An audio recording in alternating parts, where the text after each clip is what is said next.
to understand Hindu art, we first need to understand that it is often used in acts of devotion or worship of the Hindu gods. These acts of worship or devotion are intended to show respect, love, reverence for the divine through prayers, offerings, rituals like walking around a mountain that we talked about already, circumambulation, or invocations, chanting or singing or dancing. Those are forms of puja or making pilgrimage. And as you'll find in one of your readings, that is called darshan. The pilgrimage takes place with the intent to see the divine, to see the God. At the end of the pilgrimage, to actually make connection with the God. This is often done with the help of an artwork.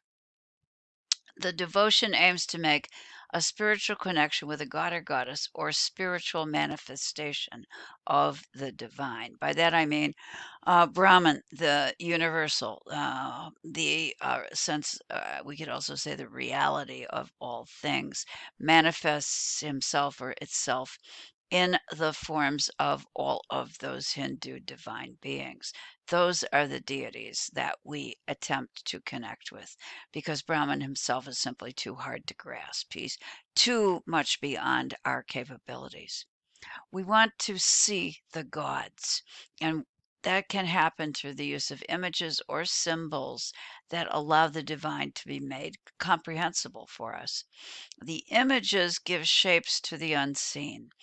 Brahman is not knowable, but the gods, the Hindu gods like Shiva and Durga and Vishnu and Kali, these are beings that we can know and approach. So, what we're going to do is select a personal deity, and that deity will have symbols. It may also have attributes which will allow us to recognize that particular god or goddess in the form of a statue. Hindus also believe that the gods and goddesses may, in fact, inhabit those statues, not living in them all the time, but coming occasionally to dwell there, particularly on festivals or feast days where the god or goddess is honored. It's important to point out that these images, let's say sculpture, for example, are not idols. The objects are not worshiped for themselves. They can't be idols because uh, all that they depict is a manifestation of the unknown, essentially, of the great reality, of the a great God or spiritual entity, the single absolute. They only help us to connect with the God. So the Hindus are never worshiping the object itself. Okay, why do any of this? Why go on pilgrimage? Why make offerings?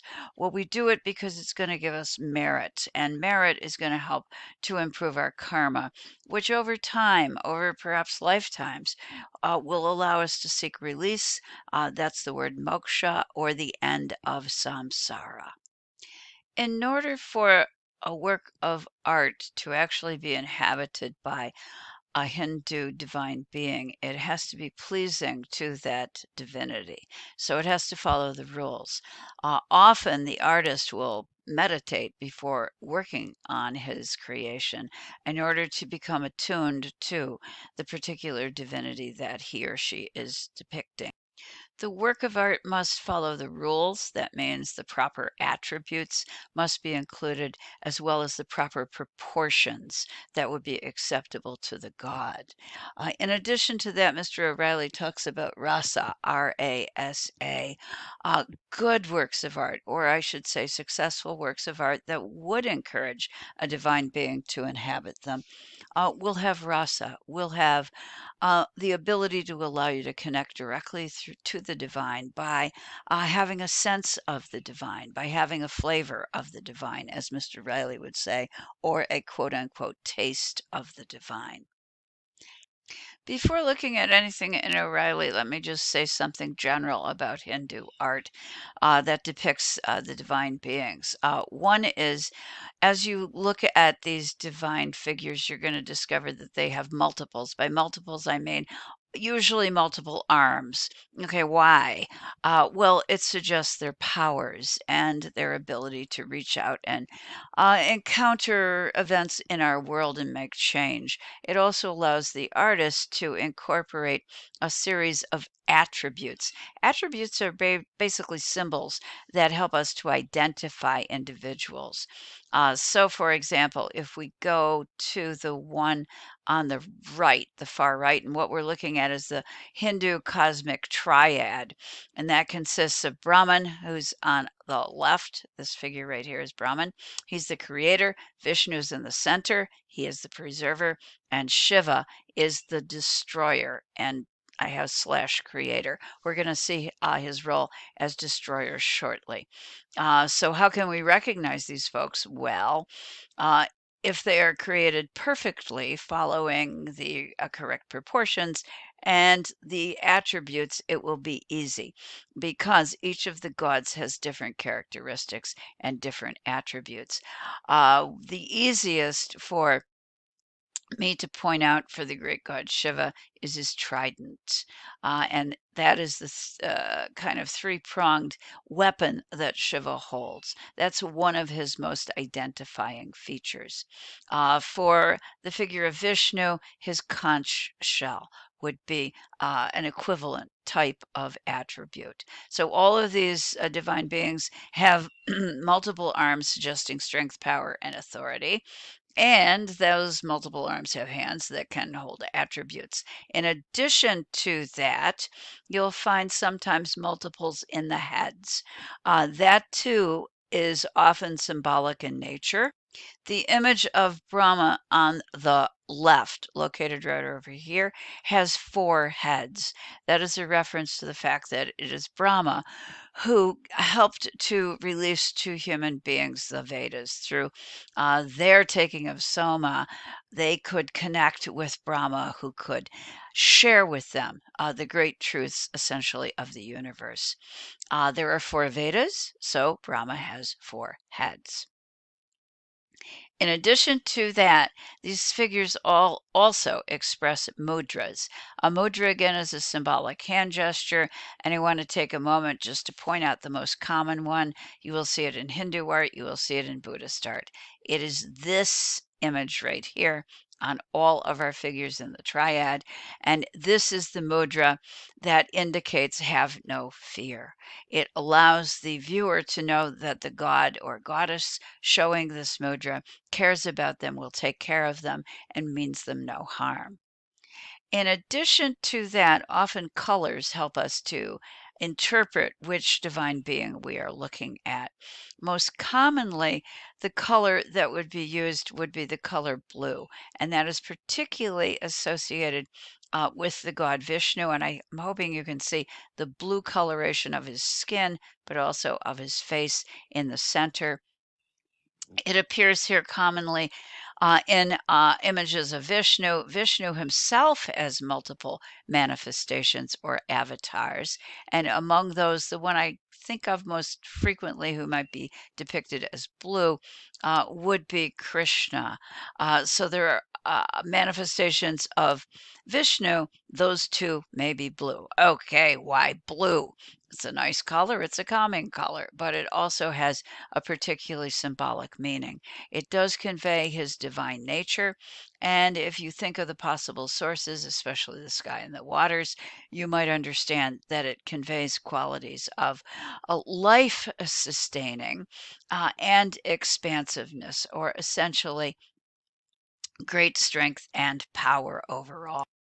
So let's look at one in O'Reilly then. This is figure 3.26, and it is a depiction of Shiva. This is one of the standard iconographic or symbolic, basically, depictions of Lord Shiva engaged in the dance of destruction. And as you look at this and hear me say he's destroying the world or the universe, you might begin to think, hey, that's not so good. But in fact, it is, because what he's doing is coming at the exact moment that the world has become corrupt and needs to be cleansed, needs to be purified through destruction. Coming out of the destruction, a new creation will arise. Everything in Hinduism follows a series of cycles of birth, death, renewal, and that's going to apply to the cosmos as well. So, what we're looking at here then is Shiva dancing his dance of destruction. But this is not going to hurt us, this is going to help us. So, if we look here, we're going to see the mudra. Do not have fear because Lord Shiva is taking care of us.